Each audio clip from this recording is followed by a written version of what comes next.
બગદાણા આગેવાન નવનીત બાલદિયા પર અજાણ્યા શખ્સો દ્વારા હુમલો કરવામાં આવ્યો હતો, જે બાદ આ મામલે નવનીત બાલદિયામાંથી માયાભાઈ આહિરના દીકરા જયરાજ આહિર પર આ હુમલો કરવાનો આરોપ લાગ્યો છે.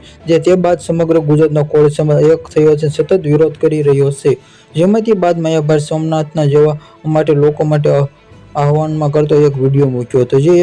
આ વિડીયો બાદ હવે કોળી સમાજમાં અલગ જ રોષ જોવા મળી રહ્યો છે. 11 જાન્યુઆરી રોજના સ્વાભિમાન પર્વ સોમનાથ ઉજવણી થવાની છે. માયાભાઈ આહિરના વિડીયો બાદ હવે ગુજરાતના કોળી સમાજના વોટ્સએપના ગ્રુપ મેસેજ ફરતા થયા છે, જે લખ્યું છે કે કેટલાક ગામમાં સરપંચ સહિત સમગ્ર કોળી સમાજમાંથી કોઈ સોમનાથ જશે નહીં. આ વોટ્સએપ શેર હાલ ખૂબ જ વાયરલ થઈ રહ્યો છે. સોમનાથના જવા સમગ્ર કોળી સમાજના લોકોને આહવાન કર્યું છે, જે માયાભાઈ આહિરનો સમગ્ર કોળી સમાજે બહિષ્કાર કર્યો છે.